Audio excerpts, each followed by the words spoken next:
রাসূল পাক সাল্লাল্লাহু আলাইহি ওয়াসাল্লাম হিজরত করে যেদিন মক্কা থেকে মদিনায় চলে যাবেন, কোরআন থাকলে কি হয়, কোরআন যদি সাথে রাখেন, কোরআন নামক লাইটের মাধ্যমে কি হয় বুঝাতে চাই। আমার নবী আখিরি জামানার পয়গম্বর সরকারে কায়নাত দু জাহানের সরদার নবী নবী রহমত জনাবে মুহাম্মদ রাসূলুল্লাহ সাল্লাল্লাহু আলাইহি ওয়াসাল্লাম হিজরত করে যেদিন মক্কা থেকে মদিনায় চলে যাবেন, গভীর রাতে জিবরিল আমিন হাজির হয়ে বললেন, ইয়া রাসূলুল্লাহ, ইয়া হাবিবাল্লাহ, পয়গম্বর আরবি, আপনি উঠেন, হিজরত শুরু করে দেন। রাসূল পাক সাল্লাল্লাহু আলাইহি ওয়াসাল্লাম উঠলেন, হিজরত শুরু করে দিতে চাইলেন। রাসূল পাক বললেন, কোথায় যাব? ইয়াসরিবের দিকে, খেজুর বাগানের দিকে, মদিনার দিকে হিজরত করবেন। রাসূল পাক তৈরি হয়ে গেলেন, হিজরত করবেন। হঠাৎ করে আমার নবী কানে শুনতে পান চতুর্দিকে গড় কাফেররা বেষ্টন করে রেখে দিয়েছে, যে কোনো সময় নেজা নিয়া, বল্লম নিয়া, তীর নিয়া আমার নবীকে আঘাত করতে চায়, জমিন থেকে উঠায় দিতে চায়। আল্লাহর পয়গম্বর আল্লাহকে ডাক দিয়ে বলছেন, আল্লাহ তাআলা আপনি আমাকে বলেছেন গড় থেকে বের হয়ে মদিনার দিকে হিজরত করবার জন্য। আবার আপনি তো বলেছেন হিজরত করব, গড়ের চতুর্দিকে কাফেররা বেষ্টন করে রেখে দিয়েছে, আমি কেমনে গড় থেকে বের হই? আল্লাহ পাক বললেন, বন্ধুরে, তোমার কাছে কোরআন আছে, তোমার কাছে আমার তাওহীদ আছে, তুমি আমার উপরে ভরসা করে গড় থেকে বের হয়ে যাও, আমি আল্লাহ তোমাকে হেফাজতের দায়িত্ব নিলাম।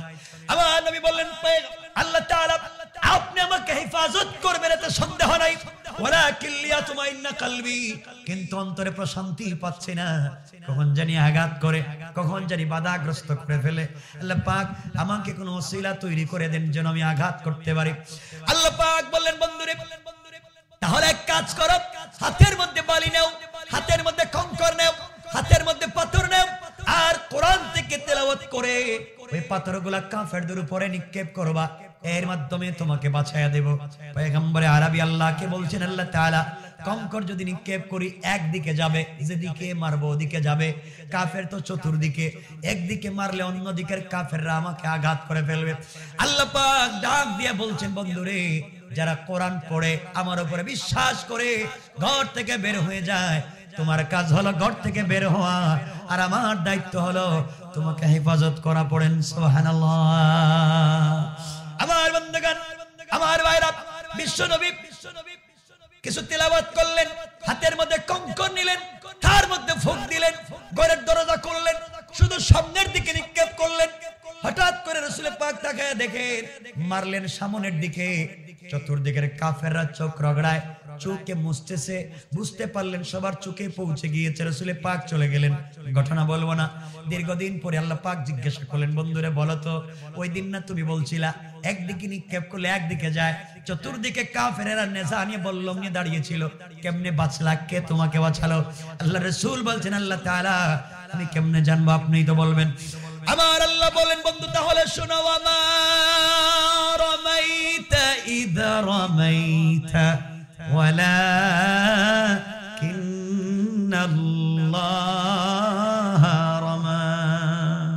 আল্লাহ পাক বলছেন, বন্ধুরে, তুমি যখন আমার উপরে ভরসা করে কোরআন সাথে নিয়ে নিক্ষেপ করেছো সামনের দিকে, তোমার হাত থাকে নাই, ওটা আমি আল্লাহর কুদরতের হাত হয়ে গিয়েছে, আর আমি আল্লাহ আমার হাত দিয়া সকল কাফেরদের চোখে চোখে পৌঁছে দিয়েছি। কোন সুবহানাল্লাহ। যুবক, তোমাদেরকে বলতেছি, শোনো, কোন পথে চলবা, কি কাজ করলে জান্নাতে যেতে পারবা, এদিকে তোমাদেরকে নিয়ে যাই। কষ্ট হবে না? আমার মুসলমান বন্ধুগণ, গভীর মনোযোগ। আল্লাহ রাব্বুল ইজ্জত ওয়াল জালাল কোরআনে কারীমের 19 নম্বর পারা 25 নম্বর সূরা সূরাল ফুরকানের 63 নম্বর আয়াত থেকে আল্লাহ রাব্বুল ইজ্জত ওয়াল জালাল গোলামের গুণ কোয়ালিটি বর্ণনা করতে লাগলেন। আল্লাহ রাব্বুল ইজ্জত ওয়াল জালাল বললেন, কি আমল করলে, কি গুণ থাকলে তুমি মুমিন? আমার আল্লাহ বললেন, ওয়া ইবাদুর রাহমানিল্লাযীনা ইয়ামশুনা আলাল আরদি হাওনা। আল্লাহ রাব্বুল ইজ্জত ওয়াল জালাল বললেন, গোলাম রে, এই দুনিয়ার জমিনে যারা আল্লাহর গোলাম দাবি করবে, আশিক রাসূল দাবি করবে, আল্লাহর গোলাম নিজেকে মনে করবে, আল্লাহর গোলামের এক নাম্বার গুণ হলো আল্লাহ বলেছেন আমি আল্লাহর গোলাম যারা মনে করবে আমি আল্লাহর গোলামের 1 নাম্বার গুণ হলো আমার গোলাম দুনিয়ার জমিনে কোনোদিন অহংকার করতে পারে না। ঠিক কিনা বলেন? আল্লাহ বলছেন আল্লাহর গোলাম যারা হবে তাদের 1 নাম্বার গুণ অহংকার করা যাবে না। এই বালাগঞ্জে এই নলজুর সহ এলাকার ভিতরে যাদেরকে আল্লাহ বড় আলেম বানিয়েছেন, শেখুল হাদিস, মুফতি, মুহাদ্দিস, খতিব বানিয়েছেন, ইউনিভার্সিটির রেক্টর, কলেজের অধ্যক্ষ, অধ্যাপক, প্রফেসর বানিয়েছেন, আপনি আপনার জ্ঞানের কারণে অহংকার করতে পারেন না। আল্লাহ রাব্বুল ইজ্জত ওয়াল জালাল বুঝাতে চান যারা জ্ঞানের কারণে অহংকার করে, আমার আল্লাহ বলছেন মুআল্লিমুল মালায়েকা, ফেরেশতাদের শিক্ষকের মতো মহাজ্ঞানীকে অহংকার করবার অপরাধী আল্লাহ পাক শয়তান বানিয়ে দিয়েছেন। আপনিও যদি আপনার জ্ঞানের কারণে অহংকার করেন, আমার আল্লাহ আপনাকেও শয়তান বানাইয়া দিতে আমার আল্লাহ 1 মিনিটও দেরি হবে না। কোন ঠিক কিনা? এজন্য আল্লাহর গোলামের 1 নাম্বার গুণ অহংকার করা যাবে। বলেন না কেন সবাই? বলেন অহংকার করা যাবে না। আপনারা করেননি, আপনারা তো বলি হুজুরদের কথা বললাম, দেখবেন, ডোন্ট মাইন্ড, কেউ রাগ করবেন না প্লিজ, আমার কথা খারাপ ভাববেন না। যাওয়ার পরে দেখবেন এলাকায় মাঝে মাঝে পাইবেন এগুলা, এই রূপগুলো আছে এলাকায়। যদি কেউ একটু বড় হুজুর হয়ে যায়, এলাকার বড় হুজুর, বড় আলেম, উনি এলাকার বড় হুজুর, তিনি আর পাবলিককে সালাম দেন না। বলেন না কিছু আছেন? এটা আমি সালাম দিব কেন? আমি বড় হুজুর, আমারে সালাম দেও। সালাম দিলে ঠিক মতো উত্তরও দেয় না। মুসাফার জন্য হাত দিলে হাতও বাইর করে না, 2 আঙ্গুল দেয়। ঠিক কিনা বলেন না? কষ্ট হচ্ছে মানে আপনাদের? আমি যে কথাগুলো বলছি এখানে আপনারা মসলক বানাবেন না। আমরা কথা বলি শুধু কোরআন এবং সুন্নাহ। আমরা পৃথিবীর মানুষকে দলে দলে বিভক্ত করতে চাই না। কে কোন টুপি পরলো, লম্বা টুপি, জালি টুপি, গুল টুপি, কিস্তি টুপি, সব বাদ। কে কোন পাঞ্জাবি পড়লো তাও জানতে চাই না। আমরা জানতে চাইবো যারা আমার কিবলার দিকে মুখ করে সালাত পড়ে, যারা আমার জবাই করা পশুর গোশত খায়, তারা আমার ভাই। ঠিক কিনা বলেন? এই ফিতনা বাদ দেন। কে কলজের উপরে হাত বাঁধলো, কে মাথার উপরে হাত বাঁধলো, কে নাভির নিচে হাত বাঁধলো, কে বুকের উপরে হাত বাঁধলো, মায়ের কিলাকিলি আছে না? কে জোরে আমিন বললো, কে আস্তে আমিন বললো, কে নবী সালাম আলাইকা বললো, কে নবী সালাম আলাইকা বলেন, এখন মাইর দে আছে না? এগুলো কষ্ট পাচ্ছেন মনে আমার কথায়? কিছু মুসল্লিও আছে এলাকা, আল্লাহ জানে। আমি যাওয়ার পরে আবার কি ভাববেন, যাওয়ার পরে কি বলবেন। কিছু মুসল্লি আছে এলাকায়, মসজিদে নামাজের সময় দেখবেন বাচ্চারা মসজিদে নামাজে গেলে বাইর করে দেয়, এই ছেলে বাইরে যাও। মসজিদে এসে চিল্লি চিল্লি করে নামাজ পড়তে দুষ্টামি করো, বলা লাগবে ঠিক? বাইর করে দেয়নি, বাইর করে দেয়। বাচ্চারা মসজিদে গেলে মুসল্লির বাইর করে দেয়। আজ দেখে যেই মুসল্লি মসজিদ থেকে বাচ্চাদেরকে বের করে দিবে, ঘর ধরে মুসল্লিকে বাইর করে। ঠিক কিনা বলেন? বাচ্চাকে মসজিদে কেন বাইর করছে? 7, 8, 10 বছরের এই বাচ্চা মসজিদে নামাজে আসছে, আর আপনি তো এই বয়সে সিনেমা হলের যাত্রা গানে গিয়েছিলেন। ঠিক কিনা বলেন?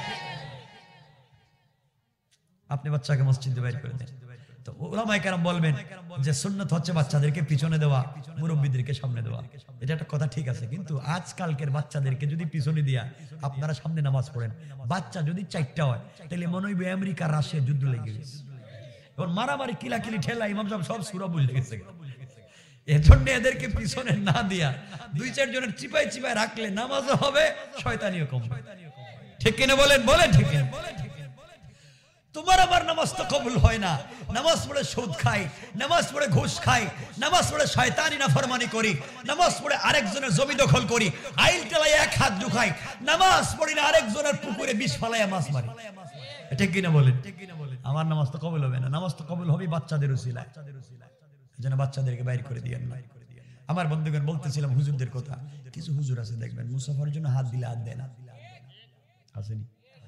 ঠিক না? আসেনি বলেন? না থাকলে আমরা পাল্টায় নিব বিষয়। মুসাফার সময় যদি হাতে হাদিয়া দেন, হাদিয়া, হাদিয়া বুঝছেন নি? হাদিয়া, হাদিয়া দেন, থ্যাংক ইউ, ভেরি গুড, আবার আইসো আরো দিও। আর যে হাদিয়া দেয় না, কবে তাড়াতাড়ি যান, সিরিয়ালে আরেকজনের সুযোগ দেন। বলা লাগবে, বলা লাগবে। ঠিক কিনা বলেন? বাচ্চাদের এগুলা। আমার বন্ধুগণ, যাদেরকে বালাগঞ্জের, যাদেরকে আল্লাহ টাকার মালিক বানিয়েছেন, মিল ফ্যাক্টরির মালিক বানিয়েছেন, কল কারখানার মালিক বানিয়েছেন, শিল্পের মালিক বানিয়েছেন, গাড়ি বাড়ির মালিক বানিয়েছেন, বিজনেস ম্যাগনেট বানিয়েছেন। আপনার ছেলে মেয়ে প্রবাসে থাকে, আপনি যদি শয়তানি নাফরমানি করেন, টাকা বেশি আপনার, টাকার কারণে যদি অহংকার করেন যে আল্লাহর নমরুদ, হামান, আবু লাহাবের মতো সম্পদওয়ালা, যাদের সম্পদের চাবি উট বহন করে নিয়ে যেত, এই সম্পদওয়ালাদেরকে অহংকার করবার অপরাধে আল্লাহ পাক রব্বুল ইজ্জত ওয়াল জালাল তাদেরকে ধ্বংস করে মাটির সঙ্গে মিশিয়ে দিয়েছেন। যদি আপনার টাকার কারণে অহংকার করে বসেন, আমার আল্লাহ আপনাকেও মাটির সঙ্গে মিশাইয়া দিতে আমার আল্লাহর 1 মিনিটও দেরি হবে না। কোন ঠিক কিনা? আপনি টাকাওয়ালা আমেরিকা থেকে এসেছেন, আপনি কানাডা, ইউরোপ থেকে এসেছেন, আপনার গাড়ি এক্সট্রেল, আপনার গাড়ি পেট্রোল, আপনার গাড়ি নিশান, আপনার গাড়ি রেঞ্জ রোভার, আপনার গাড়ি প্রাডো, কোটি টাকা দামের গাড়িতে বসে আছেন। শহর থেকে যখন গ্রামে আসতেছেন, রাস্তায় আসার পথে গাড়ি যখন জ্যামে পড়েছে, জ্যামে পড়বার পরে আপনার গাড়ির সামনে ভিক্ষুক এসে ভিক্ষার ভাঙ্গা থালা নিয়ে বলছে, সাহেব আমাকে 5টা টাকা দেন, আমাকে 10টা টাকা দেন, আল্লাহর ওয়াস্তে দেন, আমি প্যারালাইসিস, আমার বাচ্চাদেরকে 3 বেলা খাবার দিতে পারি না। আপনি কোটি টাকার গাড়িতে বসে আছেন, গাড়ির গ্লাস খুললেন না। গাড়ির গ্লাস খুললে আপনার ইজ্জত কমে যাবে, বাহিরের ময়লা ঢুকে যাবে, দুর্গন্ধ ঢুকে যাবে। আপনি গরিবের হাতে 5 টাকা দিলে হাত নষ্ট হয়ে যাবে। বন্ধুগণ, আপনি অহংকার করে গরিবের হাতে টাকা দিলেন না। আপনি রেস্টুরেন্টে খাওয়ার পরে 5000 বিল হলে ওয়েটারকে 1000 দিতে পারেন, কিন্তু রিকশার ড্রাইভারকে 2 টাকা বেশি দিলে থাপ্পড় শুরু করে। কথা বলেন না কেন? এই মেজাজের, এই চরিত্রের আপনি যখন রাস্তার মধ্যে ভিক্ষুক বলেছে আমাকে 5টা টাকা দিন, দিতে পারলেন না, আপনার মনে রাখা দরকার ছিল যে আল্লাহ ভিক্ষুকের হাতে ভিক্ষার ভাঙ্গা থালা দিয়ে রাস্তায় ফকির বানিয়ে রেখে দিয়েছে। ওই আল্লাহ আপনাকে কোটি টাকা দামের প্রাইভেটে বসিয়েছে।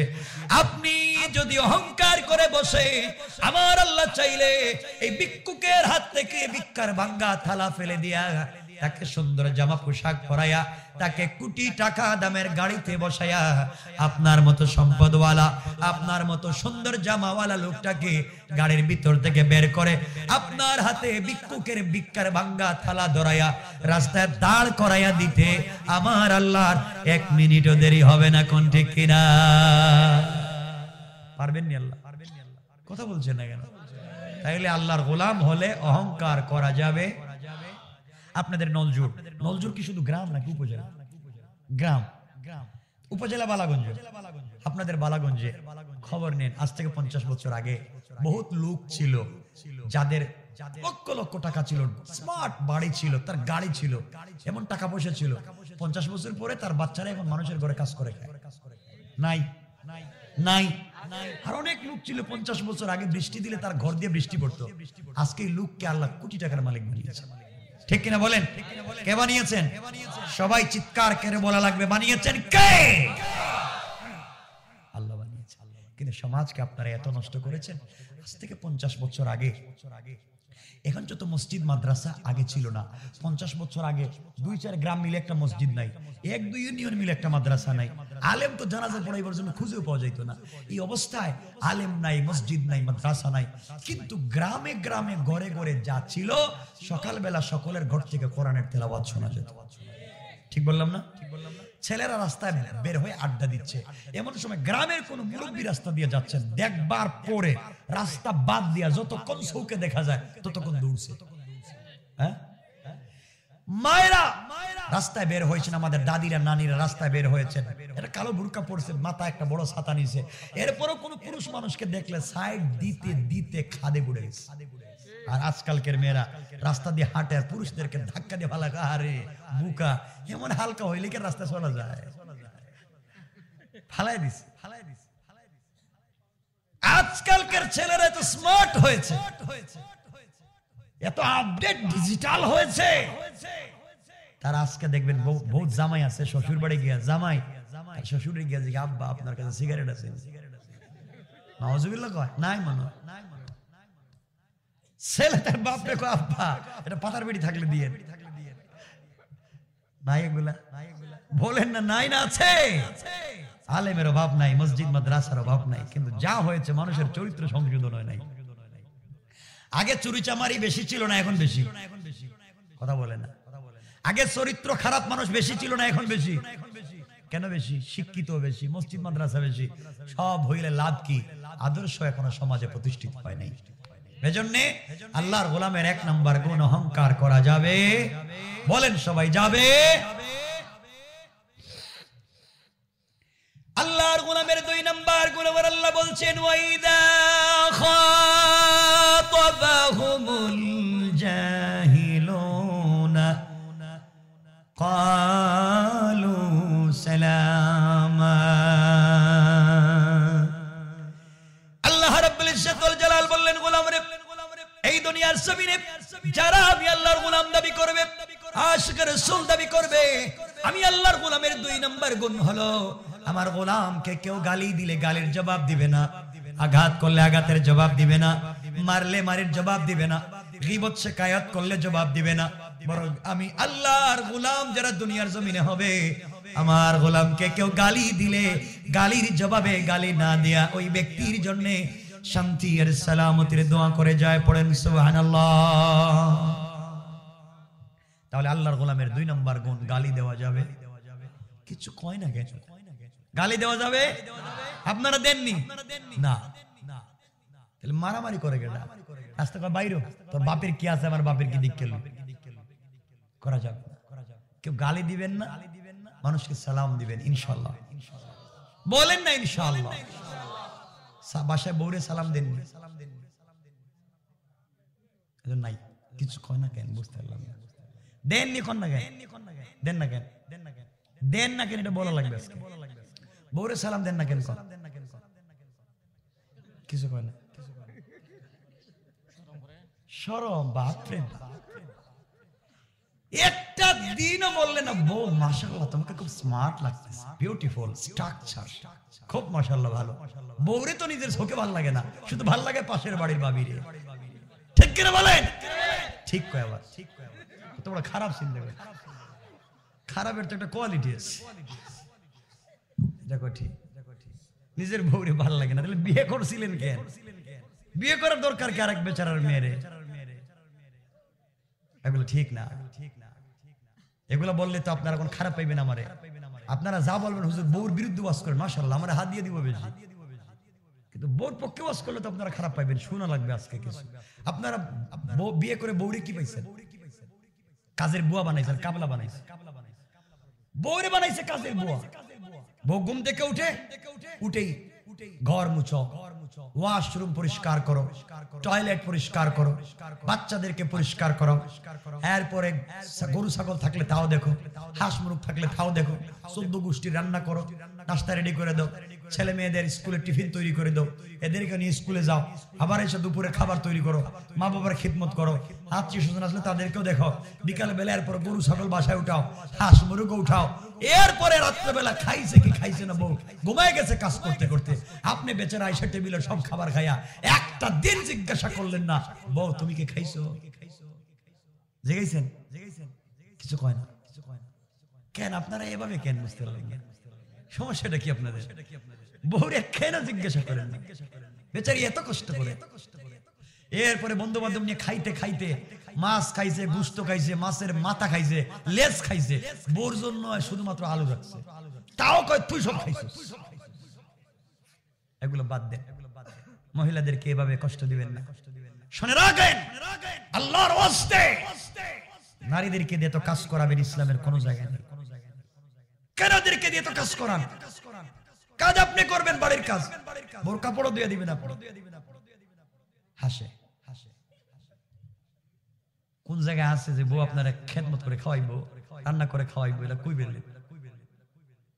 আপনার কি কাজ করে? রাসূল পাক মসজিদে নববীর মুতাওয়াল্লি, রাসূল পাক মসজিদে নববীর ইমাম খতিব, রাসূল পাক মাদ্রাসা দারুল আরকামের শিক্ষক, মাদ্রাসা দারুস সুফার শিক্ষক, মদিনার বাজারের সবথেকে বড় ব্যবসায়ী, মদিনার রাষ্ট্রের প্রেসিডেন্ট, যুদ্ধের ময়দানের সেনাপতি, এত দায়িত্ব আদায় করবার পরেও ঘরে এসে বউকে বলতেন বউ তুমি রুটি তৈরি করো, আমি গোশত রান্না করি। সুবহানাল্লাহ পড়েন, সুবহানাল্লাহ পড়েন। রাসূল পারতেন, আপনি পারেন না। আমাদের মা শামাইল তিরমিজিতে আসছে, আমাদের মা খাদিজাতুল কুবরা, আমাদের মা আয়েশা সিদ্দিকা বলেন ওয়াল্লাহি আল্লাহর কসম আমার জিন্দেগিতে রাসূল পাককে আগে সালাম দেওয়ার বহুত চেষ্টা করেছি, নবীজির আগে নবীজিকে সালাম দিতে পারিনি। তে রাসূল পাক তার স্ত্রীদেরকে সালাম দিয়েছেন, আপনি দেন না? কিছু কর না কেন ভাই? সালাম দেন না, দিবেন তো? আজকে থেকে বলেন দিবেন ইনশাআল্লাহ। আজকে দরজায় গিয়ে, বাসায় গিয়েই দরজা খুলেই বলবেন, বউ আসসালামু আলাইকুম। বউ বউ মা এটাকে পাগল হয়ে গেল, জীবনে সালাম দিন, আজকে তো সালাম দিবেন। সালাম দিবেন। সারাদিন গালাগালি করছিলেন তো, মায়ের পিঠা দিয়েছেন এমন, আল্লাহ আমি তো শুনলাম এলাকায় আজকালকে নাকি বউরে পিঠা পিটাইতে পিটাইতে কো আব্বা কো, কর আব্বা কো, ও মায়ের খেয়ে আব্বা খোয়াই লাগছে। এটা কই পাইলেন এই শয়তানি? বলে কি পাইছেন আপনারা এক বেচারার মেয়ের? আপনারা কি শুরু করছেন এগুলো? হারাম। বউ পিঠে আবার বন্ধুদের কাছে কাজ করছি আজকে মাইরতে মাইরতে একবার প্রস্রাব করে দিছি। হারাম, এগুলো করবেন না। আর বহুত যুবক আছে, বহুত মুরব্বী আছে, বউকে তালাক দেওয়া, সেই তালাক দেওয়া বউরে নিয়ে আবার থাকে। নাই এজন্য বাসায় গেলে বউরে সালাম দিবেন ইনশাআল্লাহ। বলেন বলেন না ইনশাআল্লাহ, বলেন না। কষ্ট নাই তো? মাঝে মাঝে বউরে সাজাইবেন, অর্নামেন্টস, জুয়েলারি, স্ট্রাকচার ডিজাইন করবেন, মাঝে মাঝে ঠোঁটে লিপস্টিক লাগাই দিয়ে। বুঝতে পারলাম না এরা কি, আমি কি ভুল ওয়াজ করতেছি না? আমি বুঝতে পারতেছি না, আমি আপনাদের এডুকেশন কোয়ালিটি কিছু বুঝতেছি না। বউর মাঝে মাঝে ঠোঁটে লিপস্টিক লাগাই দিয়ে, সুন্দর লাগবে। হাসে, মুরব্বিও হাসে। কেন হাসবেন? কেন লাগাই দিবেন? স্ত্রীর ঠোঁটে লিপস্টিক লাগানো হারাম, আপনার লাগানো হারাম, বউ লাগানো হারাম না, তোমার গার্লফ্রেন্ডে লাগানো হারাম, বউরে লাগানো হারাম। লাগাবেন মাঝে মাঝে স্ত্রীর চুল বেনি করে দিবেন, বেনি করে সিতি কেটে নি, কি বলেন আপনারা, ফিতা কেটে সিতি করে বেনি করে দিবেন। রাসূল পাক ইসলাম, আমি বলি দারাকুতনি, সুনান হাদিস দারাকুতনি, মা আয়েশার রিওয়ায়াত। রাসূল পাক একদিন ঘরে আসছেন, এসে বলছেন, আয়েশা আল্লাহ তো তোমাকে অনেক সুন্দর করে বানাইছে, বাট তুই চুল কেমনে রাখো, কাপড় কেমনে পরো, আমার ভালো লাগে না। তো আয়েশা বলছেন, আপনি কেমন স্বামী আমার, আমাকে একটা দিন কাপড়টাও পরাই দিতে পারলেন না, চুলটাও বেঁধে দিতে পারলেন না। রাসূল পাক বলেন, চিরুনি নিয়ে আমার কাছে আসো। রাসূল মাথায় তৈল ঢাললেন, জৈতুনের তৈল, আর চিরুনি দিয়ে চুলগুলাকে আঁচড়াইয়া চুলগুলা বেনি করে দিলেন। সুবহানাল্লাহ পড়েন, আসতে বলবেন না, জোরে বলেন সুবহানাল্লাহ বলেন। রাসূল দিবেন, আপনি দেন নাকি? আয়েশাকে মাঝে মাঝে কাপড় পরাই দিতেন, আয়েশাকে নিজে কাপড় পরাই দিতেন। এজন্য আপনারা দিবেন, এটা সুন্দর। মহিলারা সামনের চুল কাটা হারাম, লম্বা হয়ে গেলে পিছন দিক দিয়ে এতটুকুন পরিমাণ কেটে যদি কেউ সমান করে আপত্তি নেই, এতটুকুন লম্বা চুলের। তাই বলতে ছেলেদের মতো কাটতে বলছি না, এতটুকুন সমান করতে আপত্তি নেই। সামনের দিকে কাটা হারাম। মেয়েদের মাঝে মাঝে আপনার বউ চুলের মধ্যে কালার করে দিবে। আমি কি একটা যুবক, আমি তো তোমাদের মতো কথা বলতেছি সমাজকে সুন্দর করবার জন্য। কেন বলতেছি আগামীতে একটু পরে বুঝবা। বউর চুলটা একটু ডিজাইন করে দিবা, এদিকে লাল, এদিকে হলুদ, এদিকে নীল, বিভিন্ন কালার করবে। আরে হাসো কেন? চুল কালার করে টিকটক করতে বলছি না, শুধু কালো কালার ছাড়া সব কালার জায়েজ। যত কালার ভালো লাগে চুল করো, কিন্তু বাইরে বের হওয়ার জন্য না, শুধু স্বামীর সামনে। কার সামনে বলেন না? কার সামনে? নাসাইর একটা হাদিসে আসছে, রাসূল বলছেন, আমি মেয়েদের হাতের নখ এবং পায়ের নখকে খালি দেখতে অপছন্দ করি। এর মানে কি দাঁড়ালো? এর মানেটা কি দাঁড়ালো? হাতের নখ এবং পায়ের নখে কালারিং থাকুক। তাহলে কালারিং থাকা দরকার। মেয়েদের হাতের নখ, পায়ের নখ সুন্দর থাকবে কোন দিন? যখন তাদের ঋতুস্রাব হবে, তখন তারা কালারিং করবে, তখন তার নামাজ পড়া লাগবে না, ওযু করা লাগবে না। যখন ঋতু থেকে পরিষ্কার হয়ে যাবে, তখন পরিষ্কার করে ফেলবে। সুবহানাল্লাহ বলেন। ইসলামটাকে পড়েন না, পড়েন না শামাইলে তিরমিজি, পড়েন ইসলামের রাসূলের জীবন। ইনশাআল্লাহ বলবেন তো? ঠিক আছে। মাঝে মাঝে বউরে 3 পিস পরাইবেন, ওটা ভালো না লাগলে 3 কোয়ার্টার প্যান্ট, স্যান্ডু গেঞ্জি। খাইছে এবার আমার রাস্তাঘাটে না, সব নিজের সামনে। কেন বলছি এবার বুঝো যুবক, তুমি যদি তোমার বউরে পৃথিবীর সবথেকে স্মার্ট করে তোমার সামনে উপস্থাপন করো, আর নিজের বউরে যদি নিজের সামনে দেখতে ভাল লাগে, তাহলে রাস্তায় বের হয়ে অন্যের বউর দিকে আর অন্যের মেয়ের দিকে চোখ যাবে না। ঠিক কিনা বলেন? নিজের বউরে তো রাইখা দিছে এমন ছাগলের মতো কইরা, এজন্য তো রাস্তায় গিয়ে অন্যের মেয়ে দেখলে এর দিকে তাকাও। অন্যের স্ত্রী দেখলে অন্যের দিকে তাকাও, তো অন্যের দিকে তাকাবা কেন? তার মতো তোমার স্ত্রীকে তোমার ঘরের ভিতরে এমন স্ট্রাকচার ডিজাইন করো না কেন? ঠিক কিনা বলেন? না ভুল বলছি আমি? তাহলে তো অন্যের দিকে চোখ যাবে না, জিনাত থেকে বাঁচতে পারবে। কষ্ট পাইলেন? মহিলারাও এত ভালো না এতক্ষণ বললাম, হেরাও খারাপ আছে। হেরা দেখবেন আল্লাহ, আমি তো বাংলাদেশের স্বামীর এত বুকা, এত কষ্ট করে বর্জনা কাপড় টাপড় কিনে দামি দামি ড্রেস কিনে, একটা দিন ওই ড্রেস পরে বউ স্বামীর সামনে আসে না, সব দামি দামি কাপড় পরে সেন্টারে যায়। কথা বলেন না কেন? আর স্বামীর সামনে ওই যে সারা দিন যে জামা পরে কাজ করছে, ঘামের গন্ধ আর ওই যে ওয়াশরুমের গন্ধ, এরপরে পাকঘরের ধোঁয়ার গন্ধ, সবাই সে স্বামীর সামনে শুয়ে পড়ছে। স্বামীও মনে করছে যা একটা গাছের খাড়ি পড়ছে, যখন পুড়ে থাকো।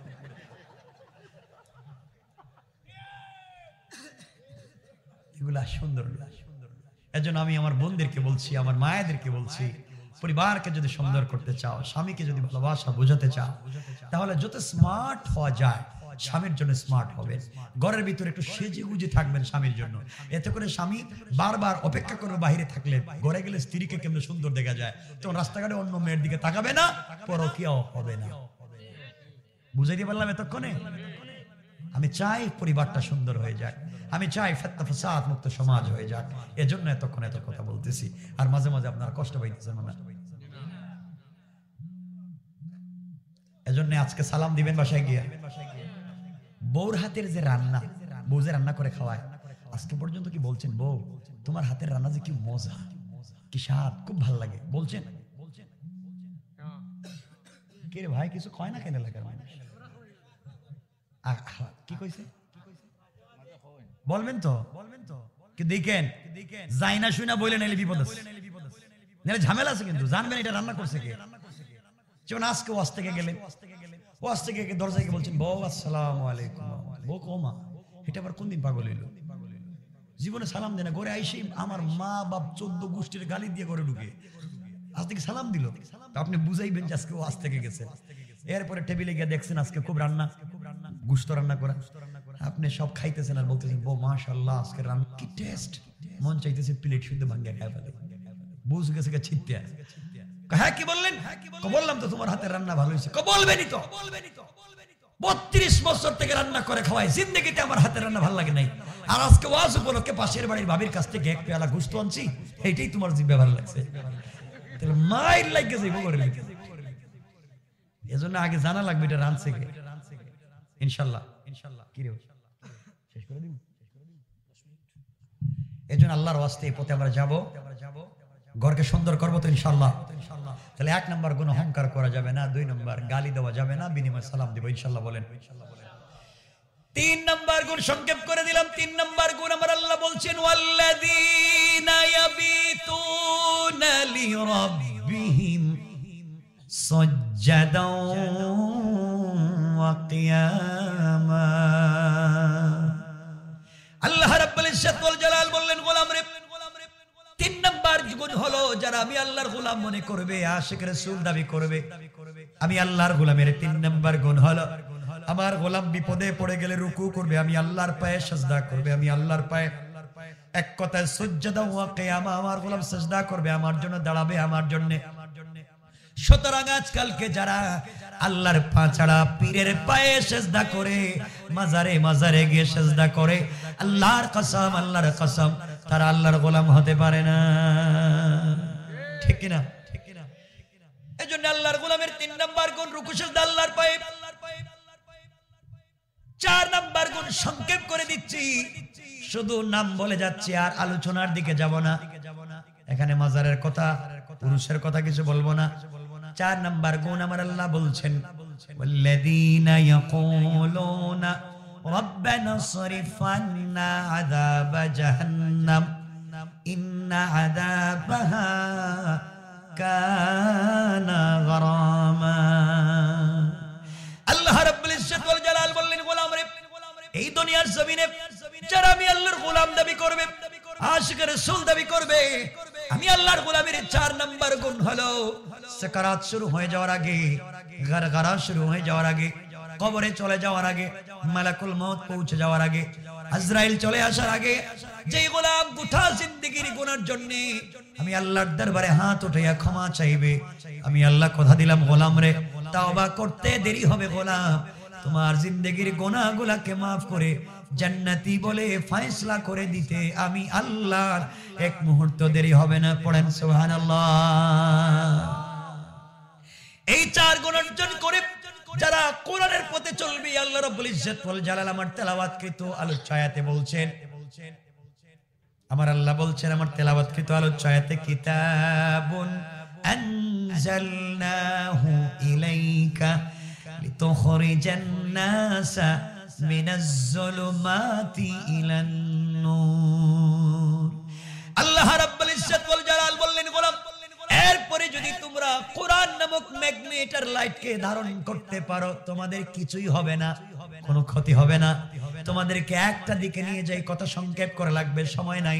আমার বন্ধুগণ, রাসূল পাক সাল্লাল্লাহু আলাইহি ওয়াসাল্লাম হিজরত করে যেদিন মক্কা থেকে মদিনায় চলে যাবেন, কোরআন থাকলে কি হয়, কোরআন যদি সাথে রাখেন কোরআন নামক লাইটের মাধ্যমে কি হয় বুঝাতে চাই।